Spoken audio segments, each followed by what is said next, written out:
late, at least for the first few moments, can we have all of you on camera, whoever can manage it? Don't, hold back. The Indian style is to interact face to face.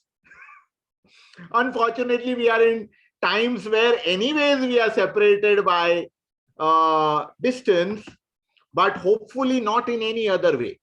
All right. So this is amazing. Oh, wow. So Anshul already has a question to start with. Anshul, you'll have to hold for a while. we'll let you in just a minute. So it's very delighted to have you here and really delighted to be hosting this. I found that whenever, the Chiranjeev Gurukul team, which is several of us over here, has hosted a masterclass or some other event, it has always coincided with a festival.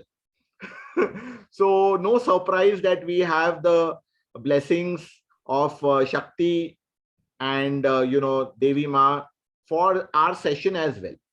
I'm going to give you a little bit of a context before we start with today's proceedings. I know that several of you have anyways been co-travelers on this journey, either by virtue of an earlier masterclass, or by virtue of being part of a course, or by virtue of being at a client place. Several of you have been introduced. And some of you are, I think, first timers to Chiranjeev Gurukul at least, and how we do things. So you will see that it's a lot of exciting things that happen. But the journey of Indian wisdom getting into organizations, because almost all of us are in corporates, is not an easy one. So when I personally started in 2014, naturally, and no surprises about it, there were several skeptics. Very well-meaning friends were not sure whether I had taken the right step because I was going to now devote the rest of my career to taking Indian wisdom to organizations. And I could well understand. Some of them were worried about how to introduce me to their organizations because who would appreciate it? It's very difficult. But a few people did not think twice before they started because they were just waiting for something like this. And one of it was the Chiranjeev group. And I'm very happy that both, our co-founders at Chiranjeev Gurukul, Praful Chandavarkar and Amita Menon, both are there in today's session. And they, I don't think they had a second thought when they said, let's go. And look what faith does. And of course, the power of our gurus, Purvacharyas, and Indian wisdom. We are here now after 6 years of that journey. Last year, during the pandemic, Prafula and Amita said to me that, can we, now having benefited from this wisdom, can we take this further to the world at large? And of course, the answer was yes. And, it has been really amazing having those 4 batches of foundation course. Several of you are well aware of Indian wisdom, so I'm not going into details of that. We'll get started.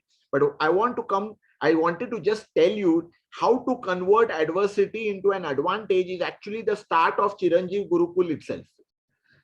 Because organizations were, actually holding back from spending and taking initiatives. Several of them were worried about the risk involved. And here with Chanakya's blessings, we said, let's take this leap into taking this wisdom, this knowledge, and this power of prosperity, which is Arthashastra, to audiences at large. Okay, with this little background, I think I'm going to request Karuna to please, go to the presentation, and let's enjoy the rest of the evening with the powerful learning. In the meantime, as Karuna comes up with the presentation, I'm going to also thank Santosh and Satish, both of them. So those who have been there in past master classes, you already know it. And those who have not been in past master classes, we always make an effort to get practitioners who have experienced Indian wisdom, and how it works in various situations. And they are good examples, and they will share with you today how in their respective situations, organizations, circumstances, challenges, they have been able to utilize it. Yeah, so that's the idea. Yes, could you please take it to the first slide, Karuna? Yes, of course, dhanyavad for everyone to join in, but let's start at the beginning.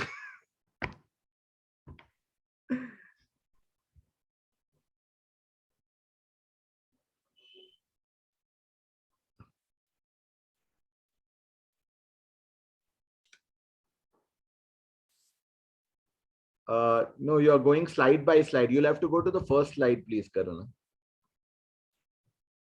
You can come out and please click on the first. Okay. Okay.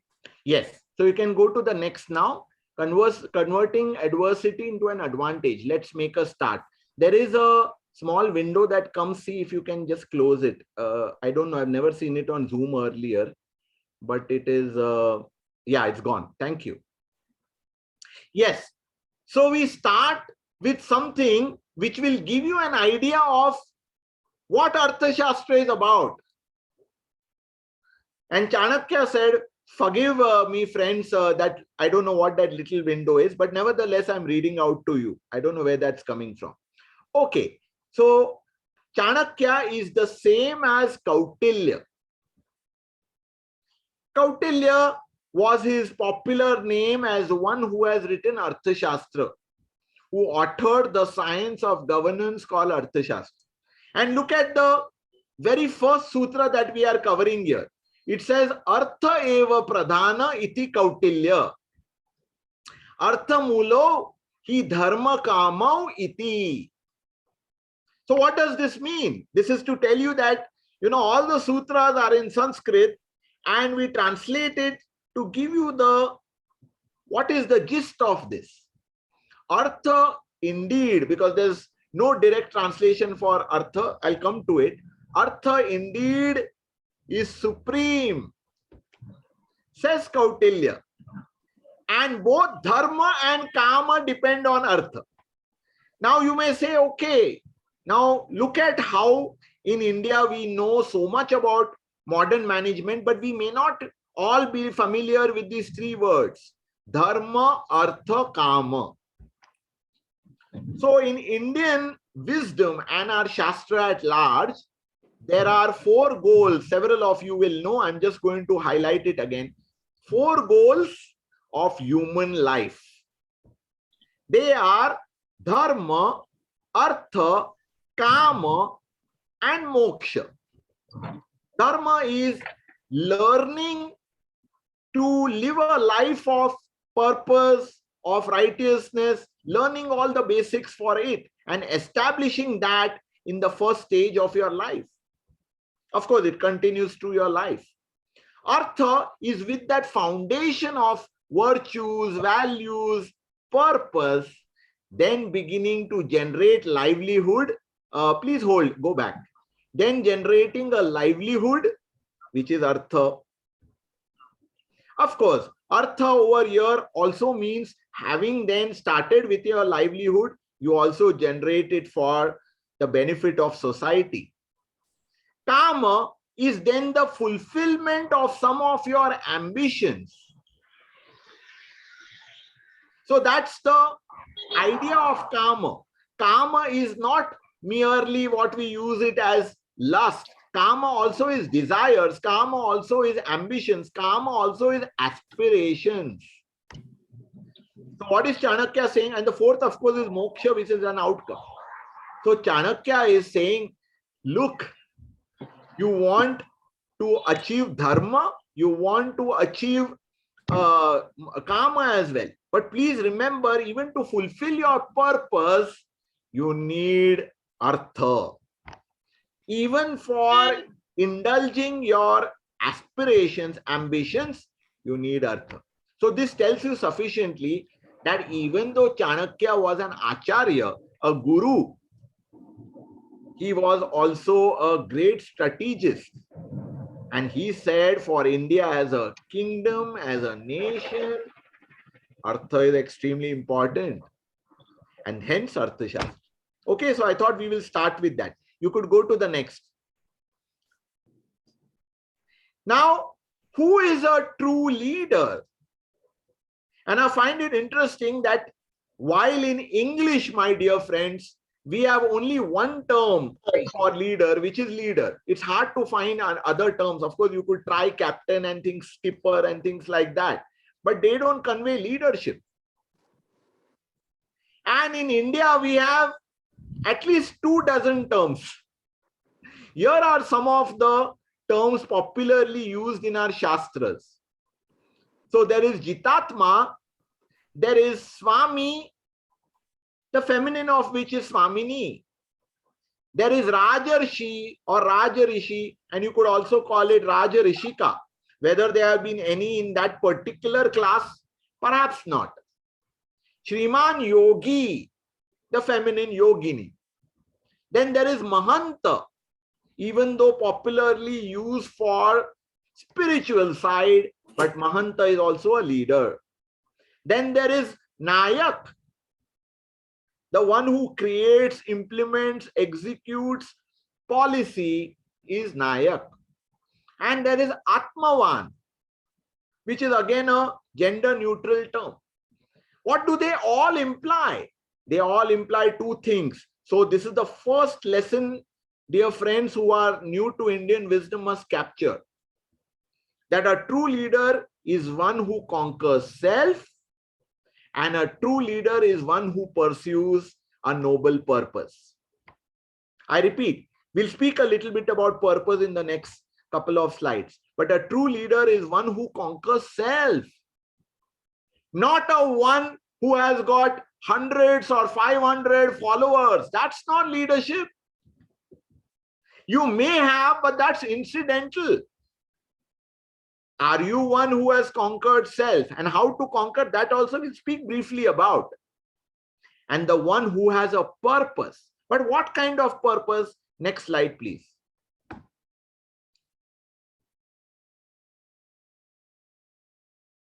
So, yes, you can transit the slide, but I will continue so that we, can also economize on time. Remember that purpose in Indian wisdom is there one more slide or I missed out? Can you just, yes, thank you. So purpose is never about just yourself. Purpose is always about others, which includes, by the way, in the larger ecosystem, yourself. Purpose is never about gain, because that's what we see in modern times. All large business people are speaking about, or at least the media projects, their purpose is about becoming richer and richer, getting into the top Fortune 500 and so on. But in Indian wisdom, purpose is about seva. And seva is not just service, but service with devotion. So devoted service. So what is clear from Indian wisdom? If it is about self-gain or the benefit of a small set of friends, relatives, colleagues, it's not purpose.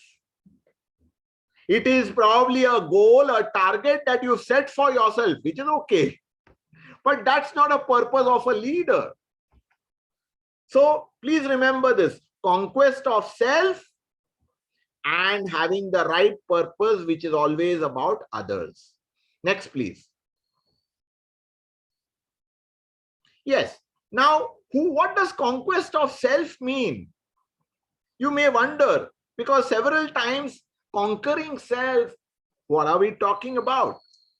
So you can look at the last line on this slide. You want to conquer self? Chanakya says, start with conquering senses. And one who conquers senses is called an Indriya Jaya. What is conquering senses? Very simple. As we are attending and participating in this session, how many of us are also looking at what new messages have come on the mobile? How many of us are also communicating with our family members in the background? And so on. These are basic ways of how our indriyas are getting distracted in different directions. If you consider a single day, probably there are hundreds of such instances. And Chanakya says, if one cannot conquer oneself by way of conquering one's senses, you cannot really even think of conquering anything else. So people speak about managing time, managing people, acquiring companies, becoming the master in your organization. Chanakya would say, that's not a true leader.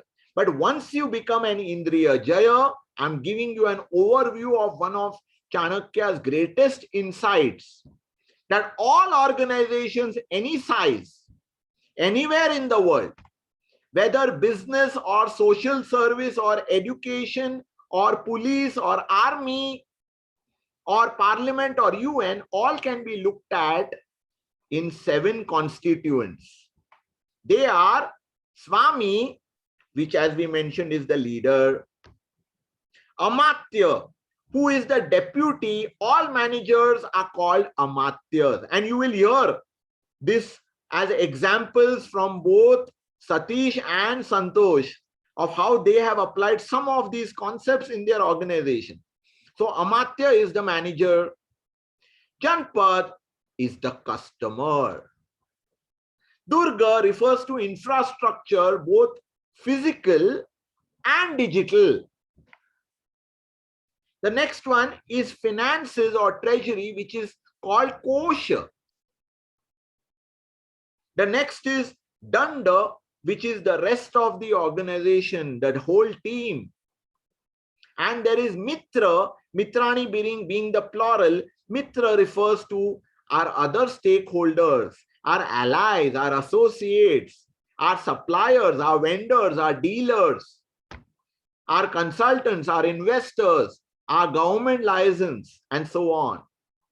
So Chanakya says, if you become Indriya Jaya, you are on your way to becoming Swami or Swamini, and then you can start spreading your attention and lending excellence to the remaining 6: Amatya, Janpad, Durga, Kosha, Danda, Mitra, which are the Prakruti around the Swami or Swamini. Yeah, so with that little basic, let's go to one example of who applied the principle of converting adversity to advantage first. Next, please. So today we are all in a nation called Bharat. And this Bharat has a Tiranga. और तिरंगे के बीच में है अशोक चक्र. लेकिन अशोक चक्र क्यों है? And why is it called Ashok Chakra? That Ashok Chakra is the emblem of Samrat Ashok Chakravarti. Chakravarti is not a surname for Ashok. He was Maurya. But Chakravarti means one who keeps things going. Of course, there's a deeper meaning to it. But here Chakravarti, the one who is running the circle of leadership, which I will show you in a couple of slides later. So Ashok, Samrat Ashok, was the grandson of Chandragupta Maurya. And Chandragupta Maurya was the first king, the first Swami of Akhanda Bharat. So what is Akhanda? You can make out from the name itself. Akhanda. जो खंडित नहीं है, जो खंड खंड में बटा नहीं है, वो अखंड. Undivided India was created for the first time 2500 years back, roughly around 300 BC. So what happened, as some of you may be aware, in history, India was a landmass, Bharat, or as it was called then, Aryavart. was a land of 16 kingdoms called Mahajanpads. These 16 kingdoms had their own kings. They were happy ruling their own lands. But Chanakya, who was an Acharya in Takshashila, which as you know, is the oldest global university, as a teacher, he always felt the pain of having 16 kingdoms not being united. So what happened then is Alexander, popularly called as Alexander the Great, who had conquered half the existing world then, was marching towards Bharat.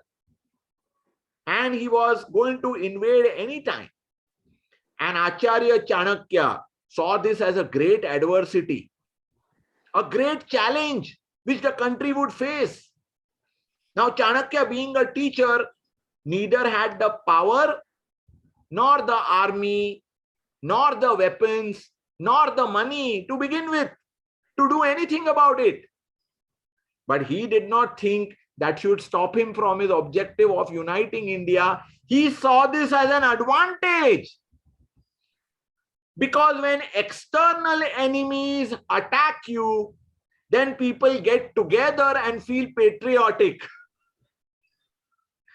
And he leveraged that kind of mindset to motivate everyone, telling them that if each of us do not unite and join forces, we are surely going to fall prey to the Greeks, and Alexander will conquer all our kingdoms. So my dear friends, Chanakya, for the first time, using various strategies, it's a long story which needs to be narrated another time.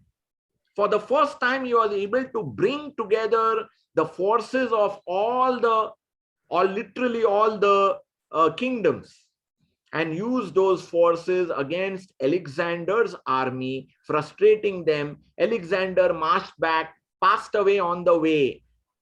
And India's, at that point in time, the 16 kingdoms remained independent, but Chanakya united them politically and created Akhanda Bharat, placing the one whom he had trained over years, Chandragupta Maurya, as its first king.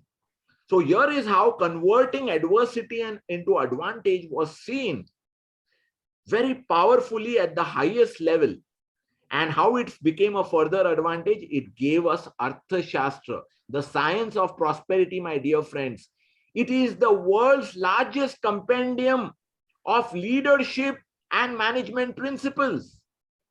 It has everything that we need, but we are not going to now talk about that through my mouth. We are going to go to our panelists, Satish and Santosh. So Santosh and Satish, I'm going to take this opportunity to once again welcome you all. Satish, I don't see you. Is your camera? Sorry, Santosh, I don't see you. Is your camera? Yeah, it's on.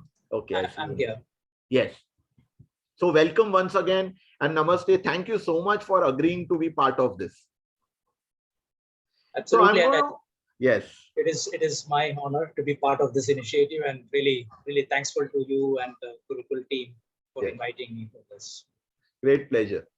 So I'm going to put one question to start with to both of you, so that our audiences here, 30 of them besides the three of us, can know a little bit more about what is the context in which you operate. Please, starting with Santosh and then Satish, would you tell us a little bit about what your organization is about, little bit about your role and maybe the environment? Sure, Rajesh. I'll start, then I'll hand it over to Satish. Namaste, everybody, and really glad and thankful to all of you and being part of this initiative. And I just want to share my experience, which I learned over the years and which is actually consolidated with my association with Mr. Rajesh over the last couple of years. I'd like to share my learnings actually. So my name is Santosh and I'm based out of Pune.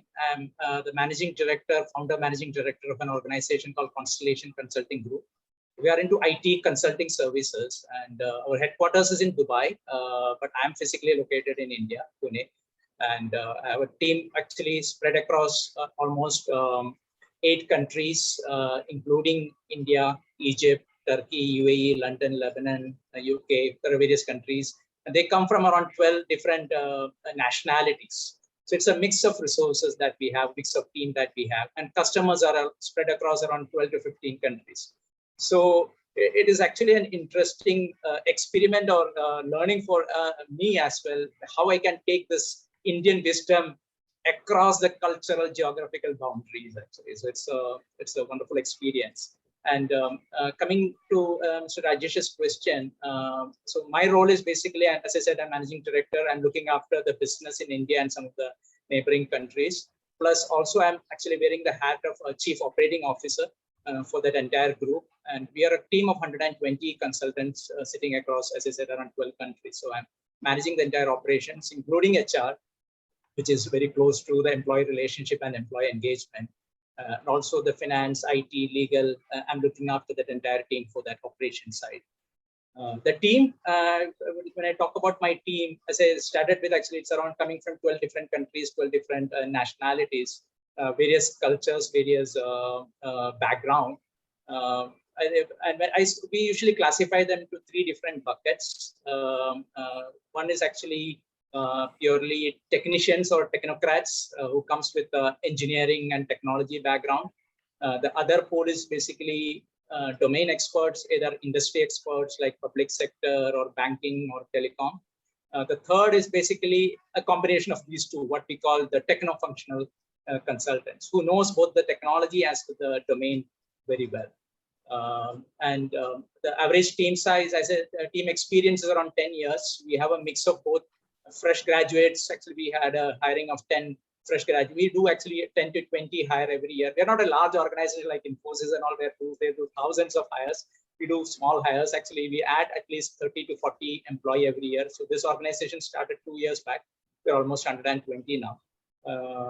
So it is a growth. I think we're definitely going through that growth trajectory. And we are adding both freshers as well as experienced resources coming from the market.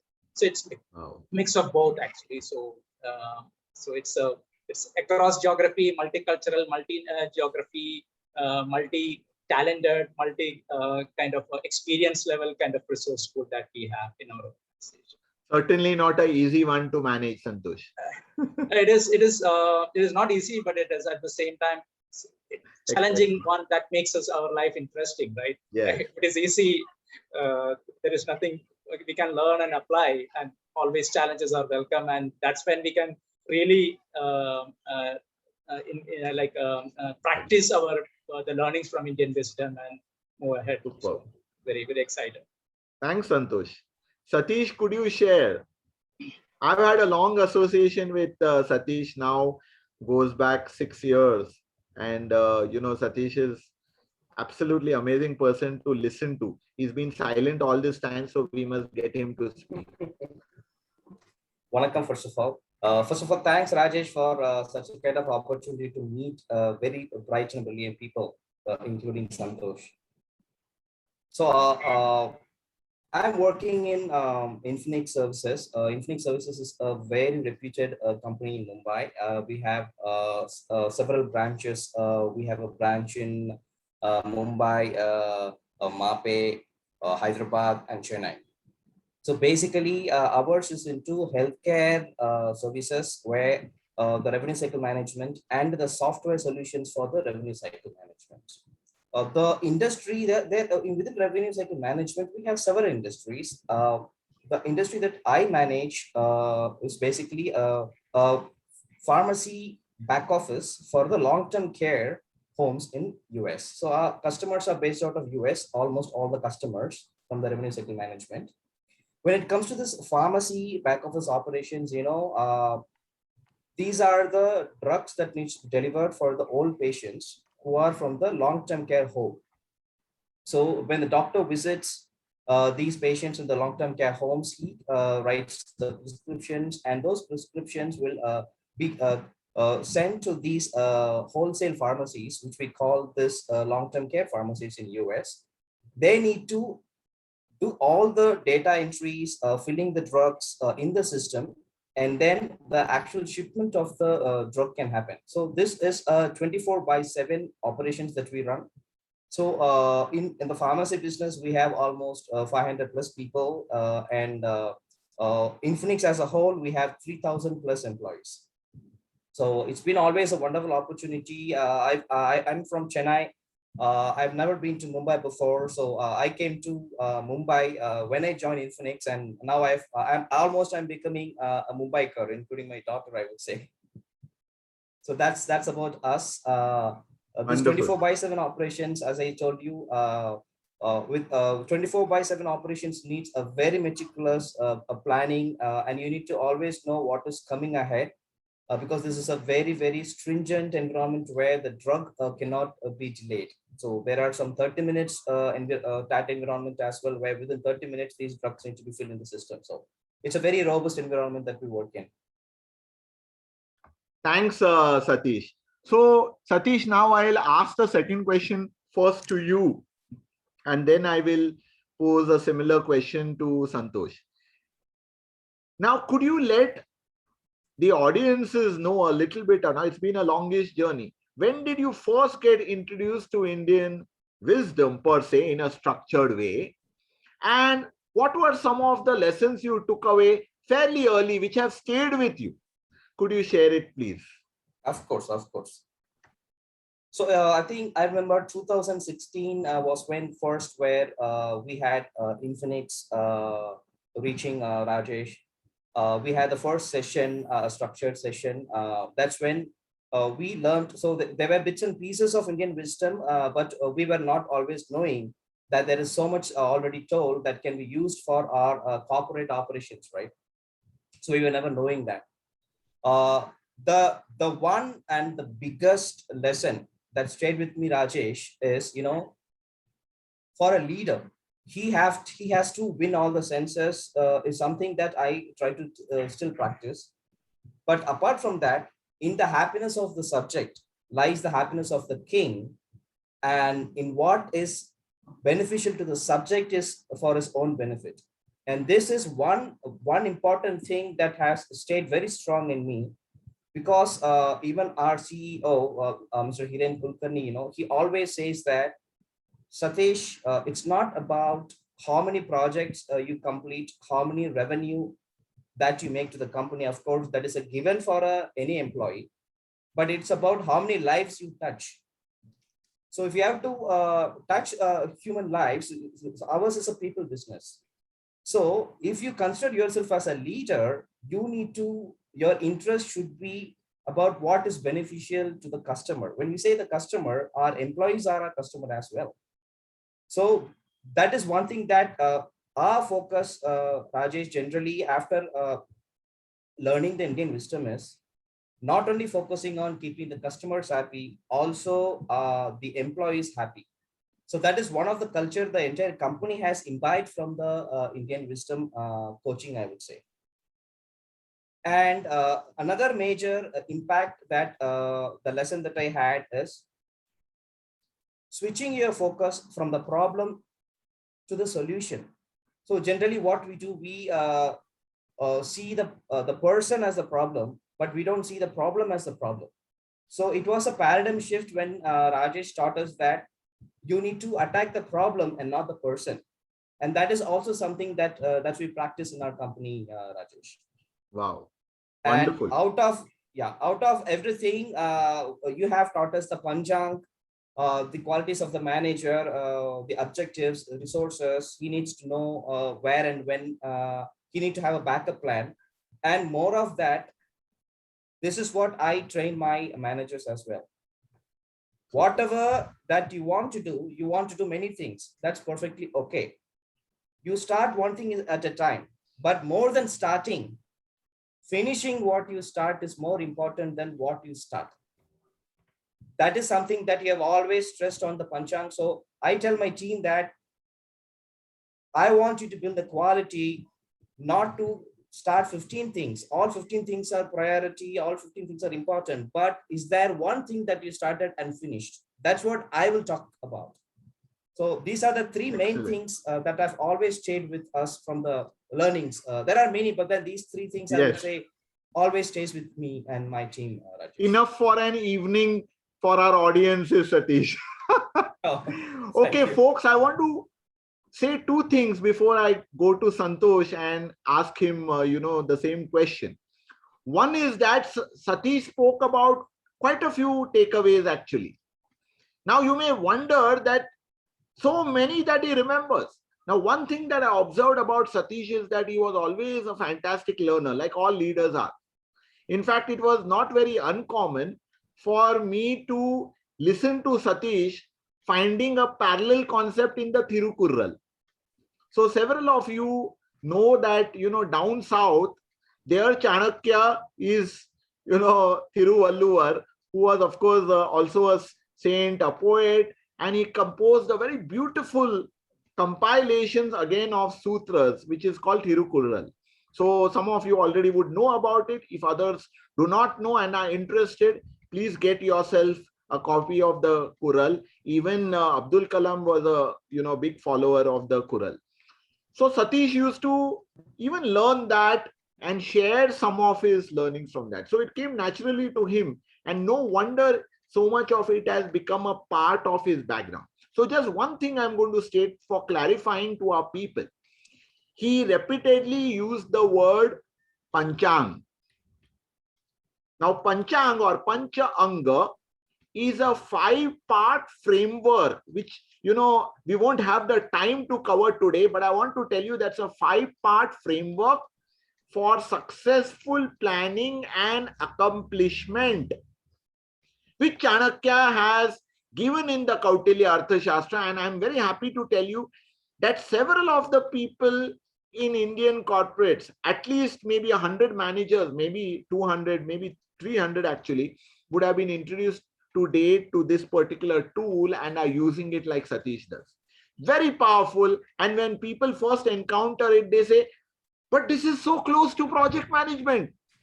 And we say, exactly, my dear friends. Please remember that this is something that was created 2,500 years back and has always been there. Okay, so that's what I wanted to share. Let's go to Santosh. Santosh, if you could share a little bit about your start of the journey of Indian wisdom. Sure, Rajesh. As I think most of us had some interaction with the Indian wits and wisdom during our childhood. I'm talking about the stories of Chanakya for sure, the Akbar and Birbal stories, Tenali Raman stories. It's always been fascinating to learn all these actually stories in the childhood. But I had never thought about how do I use those learnings in a real business world actually, because I think I kept all those as stories and some learning for our personal life to pass it on to our next generation kids and all. But I never thought about the mapping of that to our business life actually. But that all changed when I met Rajesh a couple of years back. That's when I started realizing how powerful are these stories, the writings of especially Acharya Chanakya, which we did almost 2005 years back, how relevant it is even now, without any diminish in its values. Actually, it is completely can be replicable even in our current world, and that was really an eye opener. And thanks Rajesh for bringing that wisdom to us, basically in a management and the business world. And the way he did that, actually, that hand-holding and the training through narrating various stories of the Indian Amatyas and Indian Swamis, starting from Dr. Varghese Kurian to our own Maharashtra. Those who are in Maharashtra knows about the story of Shivaji Maharaj, Dr. Varghese Kurian, J.R.D. Tata. It's a beautiful experience, and that's when I really went passionate about it and start learning more, start reading more, and how to implement that in my organization. And the first thing I did, I ensured that my managers at that time and the future leaders attended the same session conducted by Mr. Rajesh. And I'm planning to continue that relationship and make sure that all of my team members are attending that going forward. So that's my first encounter, and very, very exciting and beautiful encounter on that side. Now, coming to the lessons learned, I think Mr. Satish talked about a few things, the whole concept of Saptang and Panchang. It is so intriguing, actually, to see that whatever written 2,500 years back is still relevant, and we are still using it without probably with naming something else, but the concept is the same, and it is really was a great learning for us from that session. And second thing, actually, I would like to highlight is the concept of seva. We always say that I'm in a service business. What does that mean? What is the purpose of our business? And how do we actually, our expectation is what is the result I'm going to get out of the service? But I think what Rajesh taught us is result will come later. You focus on the seva, which is the service with devotion. You focus on that. That will definitely help you to grow your team, your business, your relationship with the customer. So that changed our perception or the perspective about defining the goal of the business. So that was a great learning from Mr. Rajesh on that. And then finally,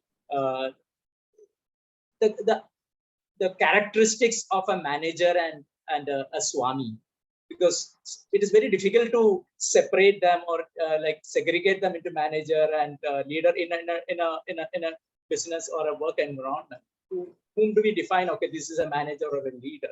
And I think it was made it very clear by Mr. Rajesh. And I think that was another lesson learned from us. And that helped us in one way, that we were able to identify who are the real managers and leaders, and who are the managers have the potential to become a leader, future leader. It helped us in probably coming up with a succession plan and all those areas, basically from the team engagement perspective. So these are the three learnings in my perspective that I took away from that session with Mr. Rajesh, and happily implementing those in my organization. Right. And you know, while the two organizations are very different, the one big difference which I saw with Santosh's organization, and you know, I narrate how Santosh was probably the first guy to pick up the courage and say, we can use the same context for even our team members in other countries. I was always used to people saying that ye India ke bahar nahi chalega. So I asked Santosh very proactively, Santosh, you know, your folks are in Dubai, your folks are in Jordan, your folks are in Africa and wherever. Are you sure you want to do this? And he said, I want the same thing which I have gone through. The only thing that we agreed on is to adapt the context, the examples a little bit. But believe me, it worked magic. And I feel the greatest reason for it is Santosh's belief. And so I just want to add, yes. I think I just want to add, I think what I felt is that the learnings from Indian wisdom is universal. It is not restricted within the boundaries of India. And I really appreciate, Rajesh, the way you did that training. And everybody appreciated it, irrespective of their location, their culture. Say that it is how we also feel that's the right way. Wow. We need more Swamis like you and Satish who have this inherent belief. You may give me the credit, all the credit actually goes to our acharyas, but nevertheless, your faith in it actually mattered the most. Satish also very, very, you know, confidently speaks about it. You can see it. So your entire language changes when you are introduced to Indian wisdom. Amazing. So that brings me to the heart of today's discussion.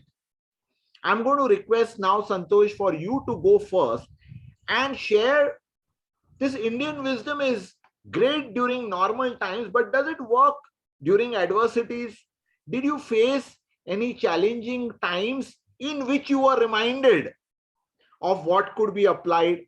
Can you share with our audiences how even in difficult times, this applies equally well? So first Santosh and then Satish, over to you. Yes, Santosh. Sure, absolutely. Like I have many examples, but let me start with one, then I'll hand it over to Satish. And if we have time, I'm ready to share more stories about that. So as you know, since the COVID happened early last year, the pandemic situation, we had some challenges from a business perspective. But what transpired in last 1 year is there is a huge demand for digitalization, whether it is in your personal life or in a business life. Everybody is looking for digitalization, the technology adoption, the digital transformation. That's the buzzword now, like if you look at it.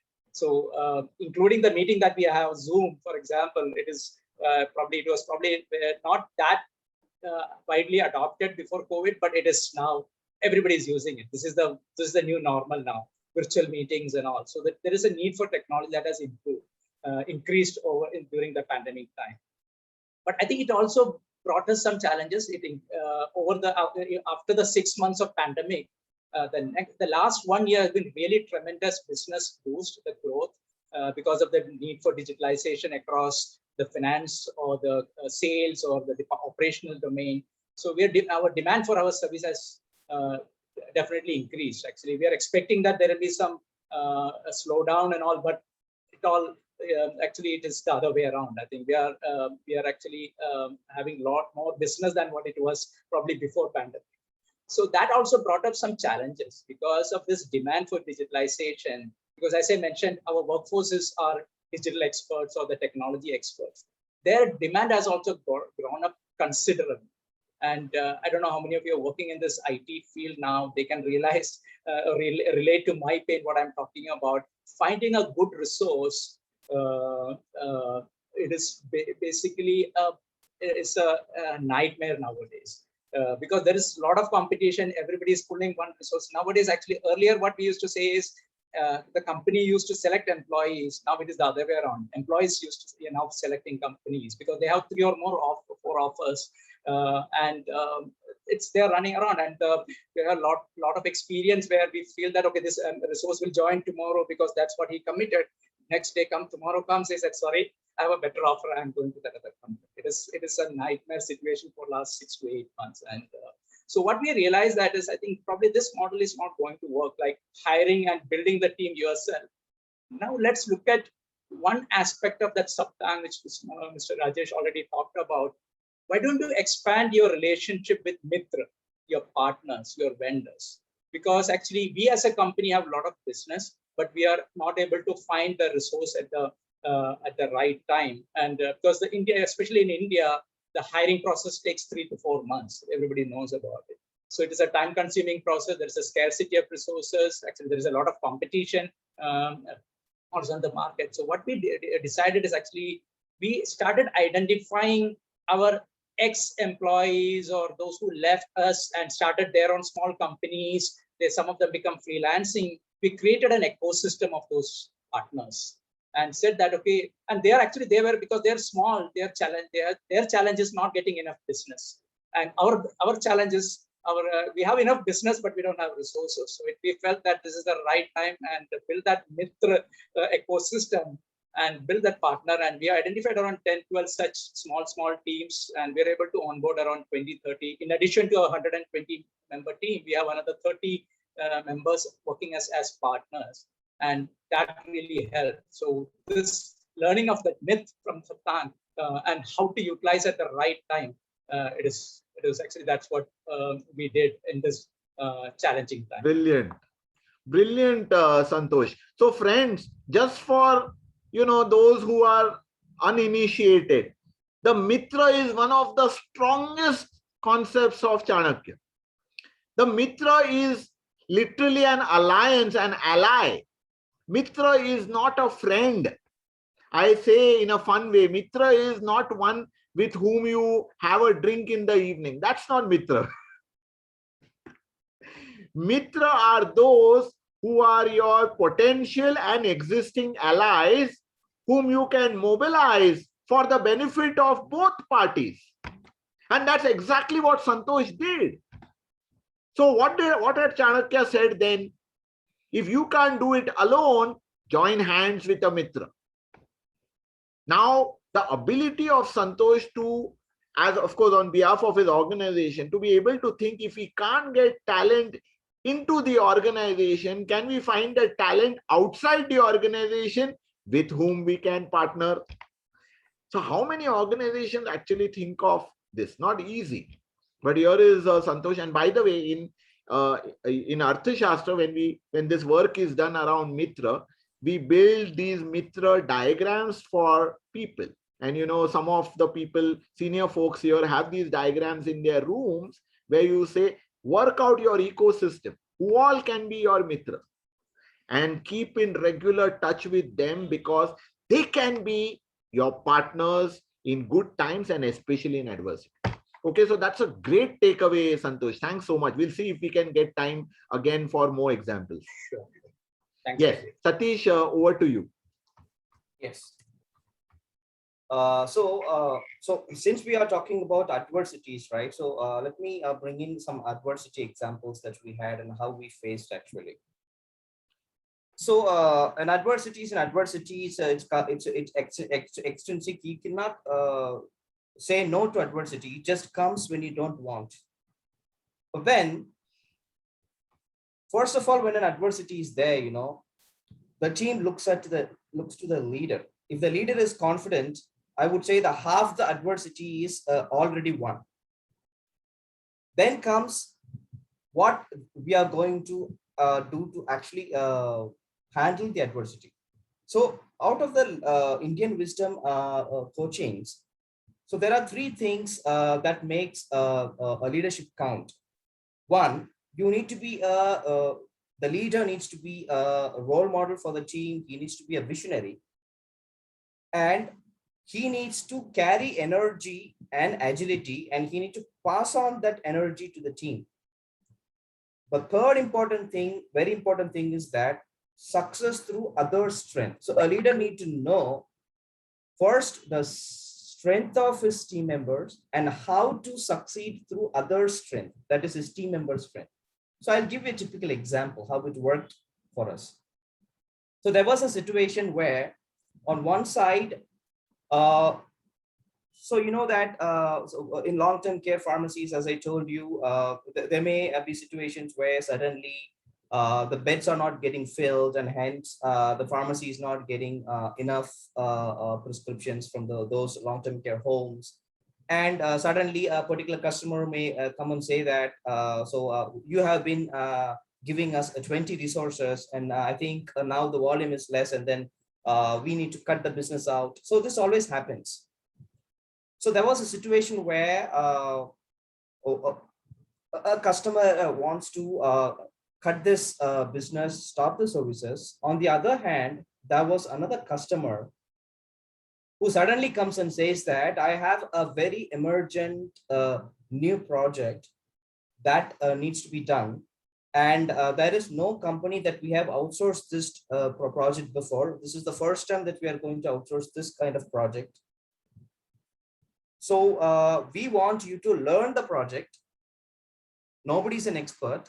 We will teach you the project, but then we want you to expand, bring a team size of 50, and we want you to launch the project in just 2 weeks, that is 15 days.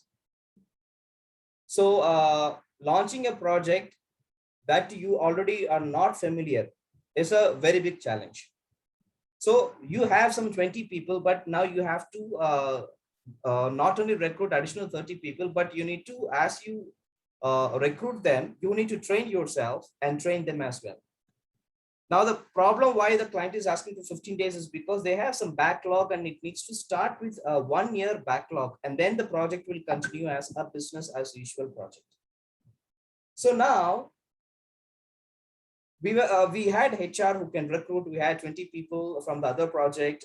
We can move them into this project and train them as well. But then how to train these 50 people? So what came to my mind is that there is one of the team leaders. Now we know that a team leader will have his team handling capacity, ability to learn new project. That is a known thing. But then one of the another strength that the team leader had was that he was good in the VB macros. We have talked about it. I knew that he was very fond of writing macros. So when I called him and I told him that I think macro, the only quickest way to train 50 people is to make a small program, that is a small software, where the client will give us enough samples for practice. We will make keys for all the sample, and we'll load it into the system. And as we give the training to the employee, immediately after that, he will sit in the system, he will pick one by one each job. And as he picks one job and as he applies whatever training that we have given, the system will immediately go line by line, field by field, and tell him whether the answer that he keyed is correct with the protocol, client protocol or not. Now, the thing is that we have a software department, and our software department can also build such kind of software. But as we know that that will take time to take it to the another department and to build a complete sophisticated software, that software department, it's possible, but then it will already take 15 days by the time the product is available to us, and then the project is already going live. So this person sat overnight, and the next afternoon he gives me a proof of concept. And that proof of concept was very simple. It's just an Excel file. You go in, you just log in, and then the system just starts throwing in the samples. So we just took 2 days for us to gather the samples. The client gave us all the samples, almost 500 plus samples that we asked. So 5 days went in recruiting and just learning ourselves and building these samples and everything. Then we had only the 7 days, including Saturday, Sunday.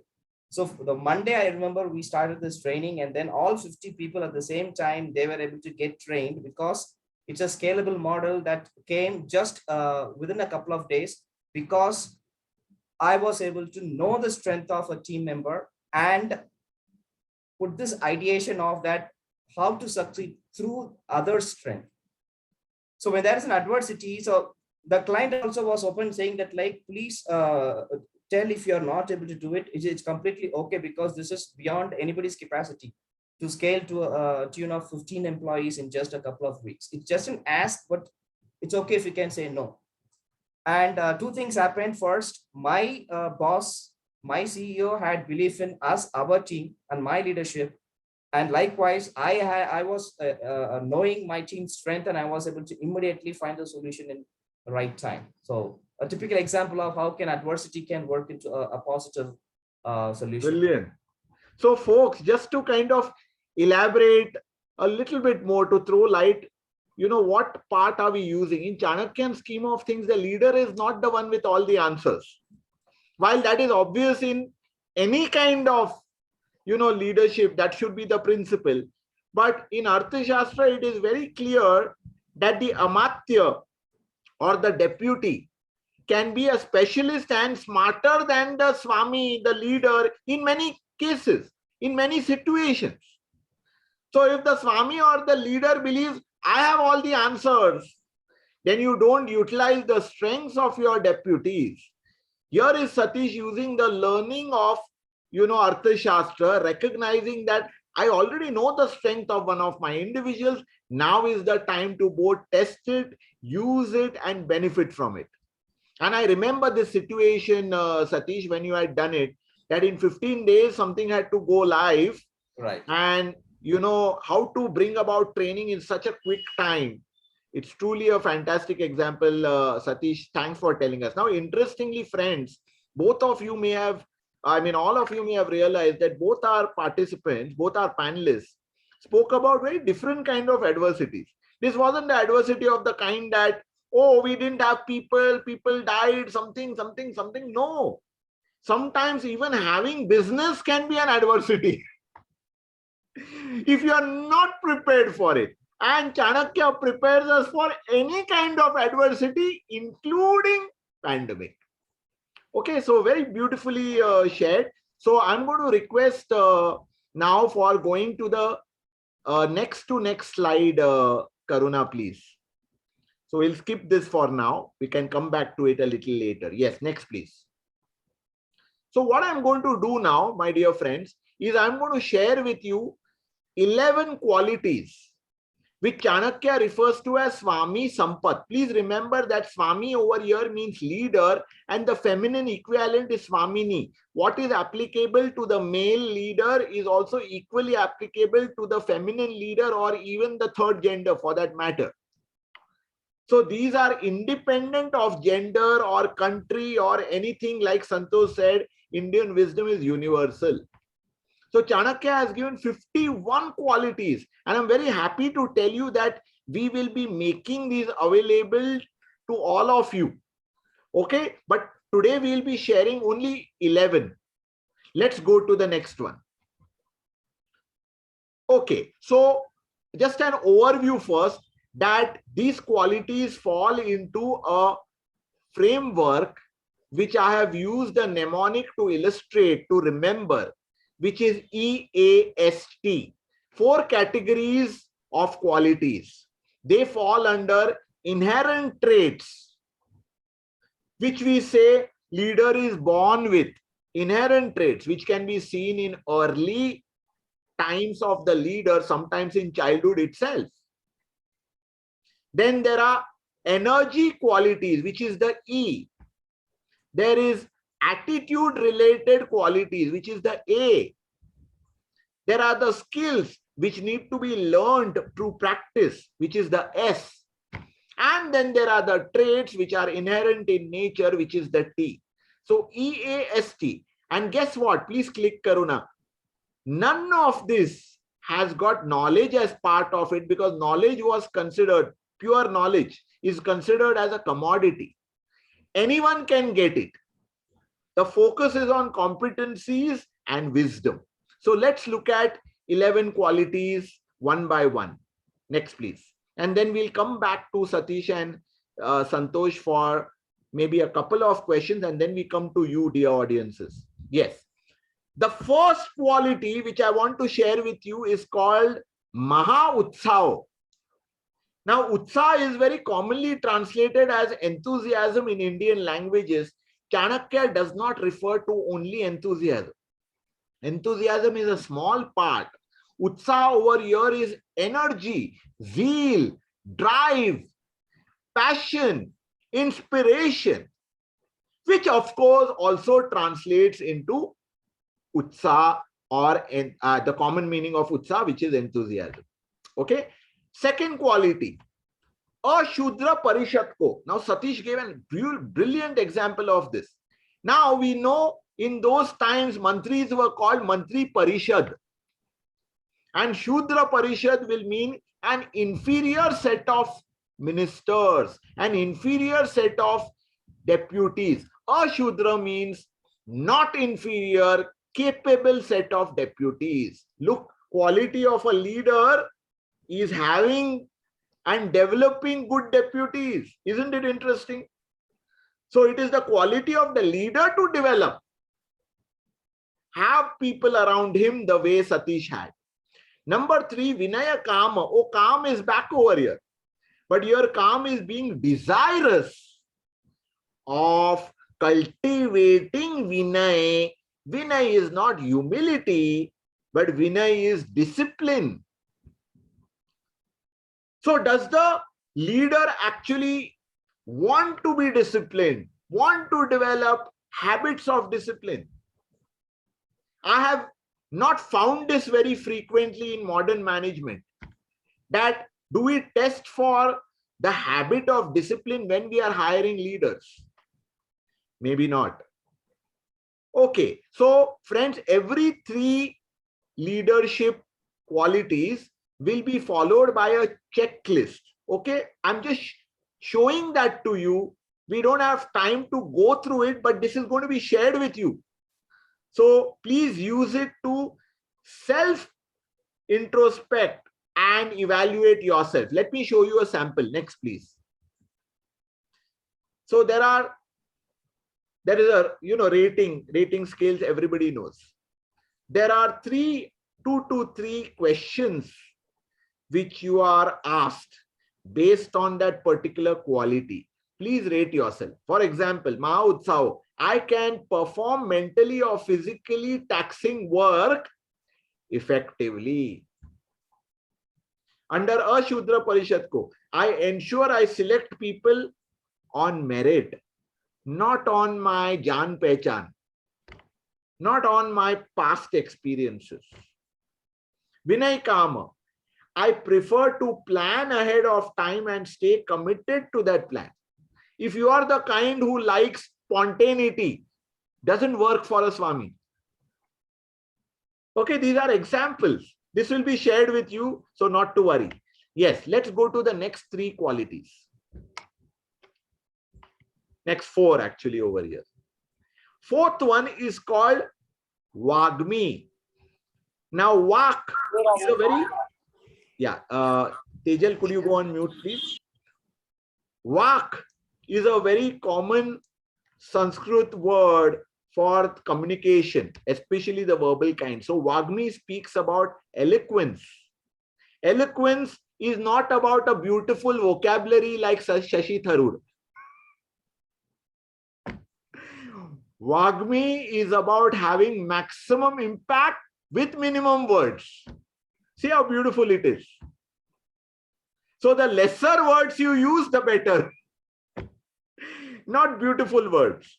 Okay, number 5. This is brilliant. It's called Svavagraha. Svavagraha is the ability to manage within minimum resources without any lack of efficiency. Easy to manage, self-manage, low maintenance. Okay, this is Svavagraha while having ambitious goals. So Svavagraha is not compromise on high level goals. Number 6, Kruta Shilpo. So this says, are you skilled enough in all the basic aspects of your job? For example, now you may find this very interesting and you will have to apply it analogously to your present roles. For in those days, for example, the king needed to know how to ride a horse. The king needed to know how to use weapons. The king needed to know how to entertain a guest. The king needed to know how to appreciate poetry. These are all skills. So what are today's skills? So similarly, for example, Santosh may need to have a skill to have the ability to deal cross-culturally, isn't it? So things like that, Kruta Shilpo. And one very powerful one specific to Indian wisdom, Hiyamana. Hiyamana is conscientiousness. In whatever do you do, is your moral compass telling you what's the right path, what is not. So similarly, we have a checklist for this. You can utilize it later. Yes. Next, go to the next, please. So this is the checklist. I won't go through it. Let's go to the next, please, Karuna. Yes. So this is the last set, my dear friends, that I'm going to share with you today. And you can see then in what Satish and Santosh shared, some of these qualities have already come. Because these 4 qualities are necessary to use in adversity the most. And they are together called as the energy qualities, the E of that East that you saw over there. Utsaha Gunaha. Which are they? First is Shaurya. Shaurya is not just bravery on the battlefield. While today's battlefield is our marketplace, our companies, and so on. The courage and the boldness to take risk when required, calculated. Amarsha is the passion and the ability to endure the consequences of your actions. It's not very uncommon. I've heard from people in Indian corporates, अच्छा हुआ तो boss credit लेता है. कुछ गलत हुआ तो, he's to blame. But here the Swami says, I take responsibility for all consequences, good or not so good. The next one is Shigrata, which Satish showed, which Santosh showed. Speed of response. What is the sense of urgency that you show? Are you slow to respond? You can be finished. Santosh and Satish both would have lost their orders. And finally, Daksham. This is a very beautiful one. See, today in business and in management, we are very happy to use the term agility, agile businesses. Chanakya had thought of agility and flexibility 2,500 years back. The quality with the speed is agility or daksham. So very, very important 4 qualities which go in facing adversities and providing a response. These 4 together constitute the energy qualities. Okay, so there's a checklist over here. You can just go to the next slide for a moment, Karuna. Yes. Now I want to tell you, yes, now you can go to the next. Those who have attended our past master classes, you know, we have seen examples of various organizations who have survived and thrived using Indian wisdom, even in adversity. Okay, and one of the organizations, which is also a co-founder of the masterclass, next please, is also the Chiranjeev Group, for whom we started with reasserting the purpose and values. And Chanakya assured us when we started the journey, he said, Sahashriva Avyar, if you follow the principles, prosperity will follow. It's a guarantee. You can never lose with Arthashastra. That's the power. And we carved out, next please, we carved out, Praful and I and Amita, we spoke about what are some of the beliefs that we have. And today almost all of these, not almost, all of these have become realities. And this was created, friends, 6 years back. Can you imagine? All of it has happened. Yes. So we'll go back. You can come out of the presentation temporarily, Karuna. I'm going to go for one last question with our panelists, and then I'm going to go to the audience. So Santosh and Satish, I'm coming back to you. And I want to ask you all, did you all take, okay, you all applied it. Did you all take any efforts to develop your team using these principles? That would be interesting to know, because remember, it has to not just stay with you, but continue. This was Chanakya's principle as well. So could you share with our audiences, first Santosh and then Satish, a little bit of how you developed your team? Over to you. Sure, Rajesh. As I think I mentioned earlier, after my interaction with Rajesh 2 years back, I ensured that my team also went through the same set of training and interaction with Rajesh. That's where I started, because I really felt the value of what is coming out of that interaction with Rajesh. And I ensured that it's not only the team from India, team from other locations also attended that session. So that's first thing I ensured. And then what happened is, actually, it's an interesting thing happened after that. We actually bid for a large project with a large conglomerate in UAE. And it was a tough competition, and we lost it because of the commercial reasons. Our price was slightly higher than the competition, so we lost it. The sales guy was really upset because he worked so hard for the last couple of months, 3-4 months into getting to that deal. It would have been a great addition to our business and also to his target, basically, personally. So he was a little upset. But what happened after starting given the project happened actually early this year. So the project was awarded to another competition, and they started the project. And there are certain responsibilities were supposed to be done by the client themselves as part of the agreement, and 90% of the work would have been done by the other partner. But they had some challenges. They had some internal attritions and all, which client couldn't fulfill their responsibility. The project started getting late because they are not able to deliver the data required to complete the initial setup and all. So that's when the customer, when they approached our competition who got the project, say that we can't do it. Can you do it for us? They said, yes, we'll do it, but we'll charge you, we'll do a change order and you have to pay extra for that. So they're running out of budget, and they said, we are already exhausted our budget, we can't do it. So interestingly, that person on the, he was a finance director on the customer side, he contacted our sales guy, said, his name was Pallav, actually, his name is Pallav. Said, Pallav, I need help. I know that I didn't meet your expectation. We couldn't give you the order because of our process and the procurement and all. We really like to work with you, but because of the financial reason, we couldn't work with you. We are in a soup right now. We need your help.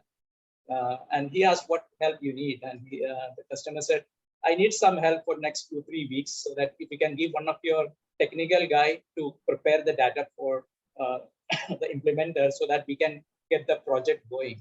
So this Pallav reached out to me, said, Santosh, this is the situation. I don't want to take it up because they didn't give us the bigger order. Now they are giving a small piece of work, and for which I'm not sure whether they're going to pay us for that also, because they don't have budget.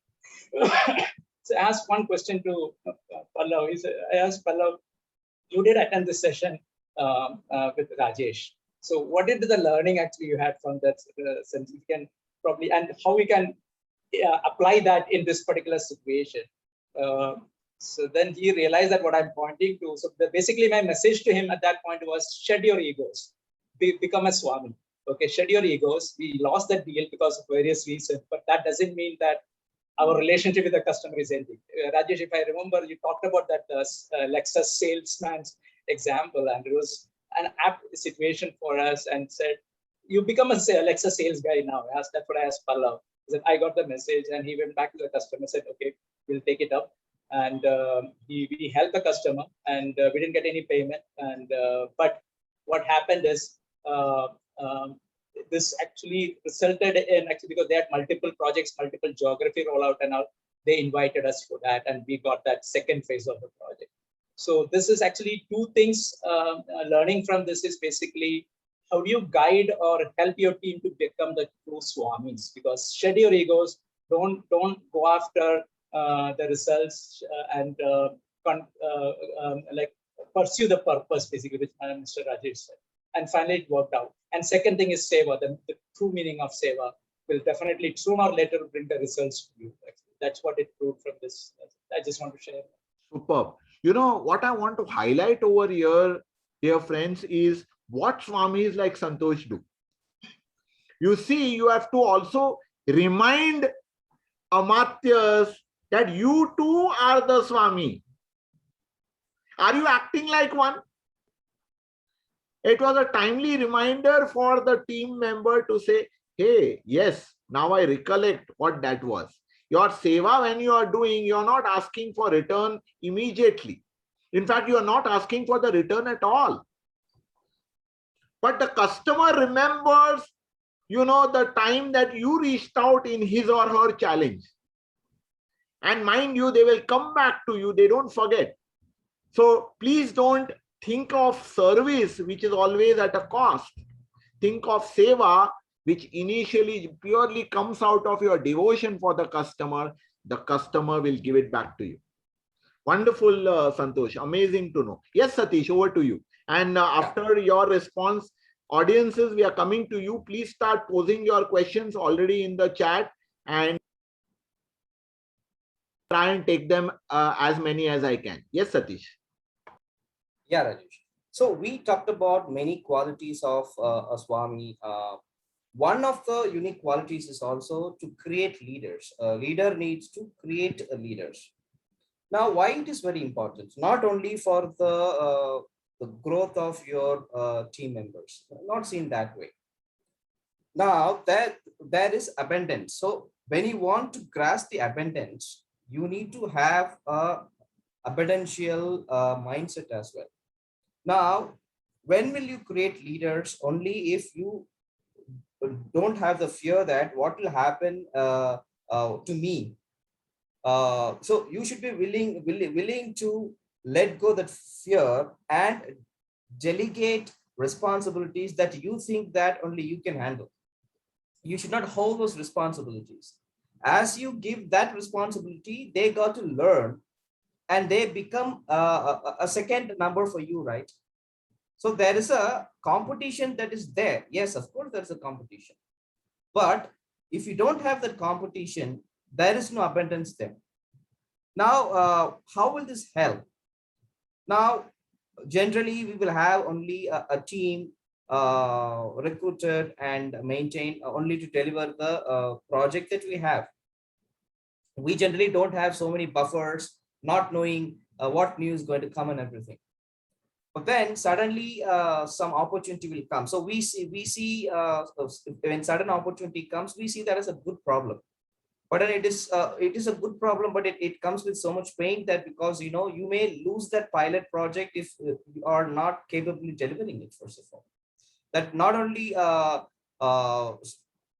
spoils that particular opportunity, but also spoils your reputation as well, because the customer will not talk good about you, and our business is based on the word by mouth from the customers.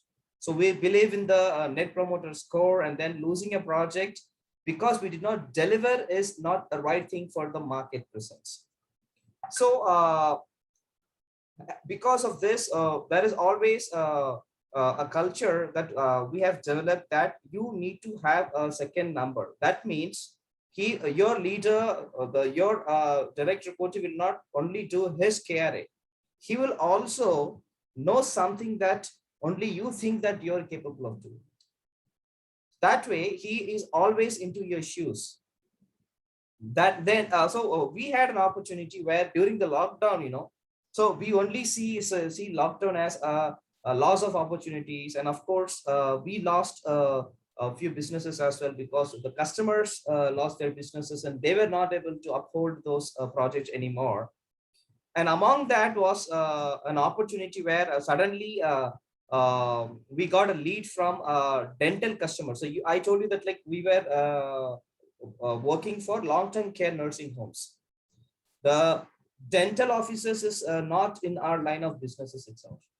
But then through some lead, there was this dental office who are willing to try us because of the word by mouth from a long-term care customer. But then the dental office very clearly knows that we are not a dental expert as well. Now they are ready to train us. Now we need an immediate leader, sort of a department head who can handle that vertical itself. I cannot go and ask HR that like, okay, give me a dental expert. So to find a person, roll out that request, find a person, and after notice period, it will be already 2 months before I can onboard the person. And if we think the customer is going to happily wait for that, generally that's not the case. So among the leaders that we already had, so as I told you, we always, a leader knows the strength of the team, and a leader delegates things so that they learn more than what they have to.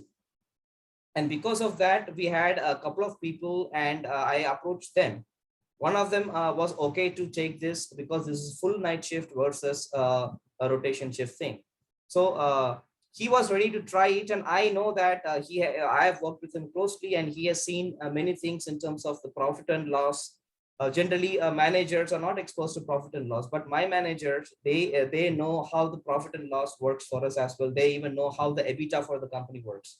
So we started with the quotation, and then he was able to take the project. And then now we have 3 customers, and it's a new vertical that I'm running apart from this pharmacy back office as well. Superb. Wonderful, Satish. And friends, before I answer Trilokji's question, I want to tell you, Satish is not one who has not had challenges with his team members. I remember distinctly, I'm taking the liberty of sharing, Satish was also someone who at one point in time was wondering whether people in the team really want to develop to, their careers under him. And from that, you can see the change in his beliefs, where he truly believes the strengths of his people are the strengths of his team. Wonderful, Satish. And I can't help but say I'm doubly proud of, how far you have come. Amazing. So let me respond to Trilokji's question. So first of all, my apologies, Trilokji. I did not, preempt this, but it makes a good question. Yes. What is lag path? Everyone who has studied Arthashastra, either as a client or a coachee, knows this mnemonic. Lag path, Trilokji, is a very close cousin of what in Indian wisdom in general is called Shadripu, but not the same. Shadripu refers to 6 enemies in general. Chanakya refers to this as Ari Shad Varga. Friends, be with me. I'll explain this so that each of you gets it. Ari refers to adversaries, not necessarily enemies, adversaries. Shad Varga refers to group of 6. So a group of 6 adversaries who are always together but not necessarily show up all at once. Who are these 6 adversaries? Yes, it's already there on the chat, but I will mention it. L stands for lust, A stands for anger, G stands for greed, P stands for pride, the second A stands for arrogance, and F stands for foolhardiness. Okay, now just 2-3 points about this, because you will have this question naturally. Why are pride and arrogance both there? Isn't one enough? In Chanakya's scheme of things, remember, the leader is one who is always exposed to power, privileges, and so on. So pride also goes sometimes to the next level, which is arrogance, where one thinks that he alone matters or she alone matters, the world does not matter. Iske liye it's there. Foolhardiness, the Indian term for it is, the Sanskrit term for it is harsha. And harsha looks like, hey, why shouldn't I be happy? But harsha refers to extremities of emotion caused by grief or joy, under the influence of which wrong decisions take place. Okay, so I repeat, the 6 enemies, 6 adversaries whom the Swami has always to be aware of are lust. Lust is not just referring to physical lust. Lust is also referring to any obsession. Okay, again, the Indian term for it is kama. So lust, anger, greed, pride, arrogance, foolhardiness. Okay, I know we are at perfect time, but I want to answer the other question before we kind of close. By the way, this question is both to Santosh and Satish, and I'm going to just say it aloud. I think we have time for quick responses from both of you. How do you ensure there is enthusiasm within the team during adversity? Very quick responses. First Satish and then Santosh. Try and limit your time. So this is the, that was a wonderful question, first of all. So this is the time when you first show 2 things to the team. One, you need to show their strength and their previous successes, first of all. Second, you need to quote how the previous adversities has been handled by the company. And the company ecosystem, first of all, needs to be very amicable for you to even make them confident. Thank you. Superb. Yes, Santosh. So for me, it is a constant communication, letting them know that ups and downs are part of life, whether it is personal or business. Okay, and there will always be a sunrise after a sunset. So just be positive. Superb. Wonderful. Karuna, I'm going to request you for the last slide with which we can close. And friends, please know that even if you send questions to us over mail, on the same mail, through which you got the Zoom link, we'll be happy to respond to it. Okay. We'll answer all your questions. Karuna, could you please go to the last slide? Yes, sir, just give me a moment. Okay. So in the meantime, friends, in case any of you missed, I'm going to ensure that we make available to you the 51 qualities of Swami. All right. We will send it out to you so that you can benefit from it. It will be a downloadable one. And while, of course, I will say that you need to learn them and only then you can really apply them, but at least you will get an idea. Okay, so just one slide and then we will close. So what better way to end than to share a beautiful shlok from the Bhagavad Gita, which speaks about Matra Sparshastu Kaunteya, Shitoshna Sukha Dukkada, Agama Apaino Anityo, Tamasa Titikshasva Bharata. So what is it saying? It's saying that sensations of heat and cold will happen. Pain and pleasure will happen. Whenever there is contact with the world, this external objects is the world. But bear with them, bear them patiently, O Bharat, meaning Arjun, which is all of us. Because they have beginning, they also have end. In other words, they are transient. So remember, adversities will come and go, but do you have the principles of Arthashastra or of Indian wisdom to be able to not only bear them, but to be able to convert them into advantage? So Arthashastra and Indian wisdom in general teaches us to expect ups and downs, become aware of what are the tensions and acknowledge them. And despite everything, stay focused on purpose. The worst will pass. In fact, you'll be able to do it with joy. Next slide, please. So with that, my dear friends, it is time to hand back to Amita. But from our side, from my side, a sincere thanks to all of you, and especially to Santosh and Satish, who very beautifully in the minimum time that they got were able to illustrate brilliant learnings. I'm very, very thankful. I learned so much from you, Satish and Santosh. Over to you, Amita. Thank you, Satish and Santosh and Rajesh, for a power-packed, beautiful evening. I think so many interesting stories and also all the learning that we have got from you, and it's been a wonderful session. I wanted to just share with the audience also, thank you so much for participating today. We are going to have a recording of the same shared with all of you, so you'll also receive all the details of the slides and other things from the recording. We will also send across the qualities, and I think some audience has somebody has asked for the panchang as well, I think, Rajesh. So there's quite a few bits of things that we will have to share, but we will definitely share it with all of you. And before we end for the evening, I wanted to share that we are starting off with our foundation course, which is going to happen on the 13th of November.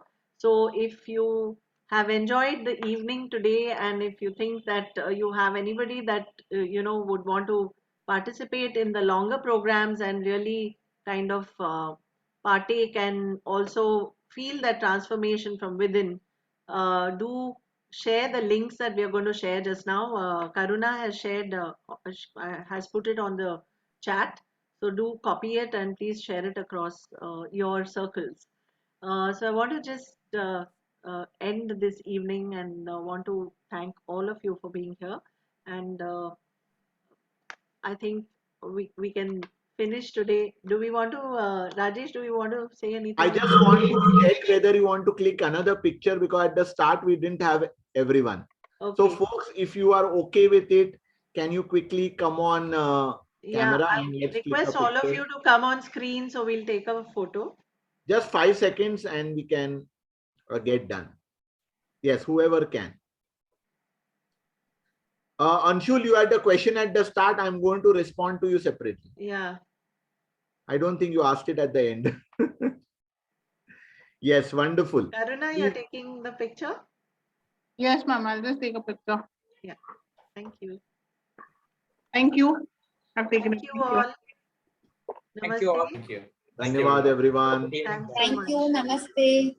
Thank Bye-bye. Thank you. Bye. Namaste, It was a great Gitanjali. learning session, really eye-opening for people like me. Thank you very much. Thank you. Dhanyawad Trilokji, you are always inspiring. Aulakji, thanks so much. Dev brother, thank you. Thank you. Thank you. It was, Satish, Santosh, of it course. was a real eye opener, you know. It was an Wonderful, excellent Aulak. session. Yeah. आप हमेशा curious ही रहते हैं, and I think you are the one who has picked up maximum learning from during these last 2 years. मैं देखता हूँ you attend so much and also get the lessons. I Thank you. also, Awesome to know. Rajesh, I'm just interjecting. I want to say thank you to you and Tejal and Karuna for all the, support, and also, I don't know, I'm not able to see Tejal, but Karuna and Tejal, thanks very much for always being Yes, around and for the wonderful absolutely. slides Special and thanks to Karuna and support. Tejal. Yeah. Yes, They're a great support. You know, they just got behind me, you know, and Yes. ensure that I attend. And I'm very happy, thankful. Thank you to all of them. Thank you. Thank Yes. you. Yeah. Bye everyone. Bye. Bye. Bye-bye. Thank you, Manjeet, for attending.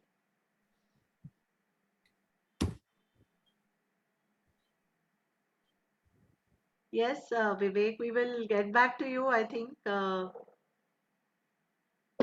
what is the difference of? We will get back to Yeah. you. I think with the answer. I'll Thank get. you. Thank you. Yeah. Yeah. Thank you. Thank you.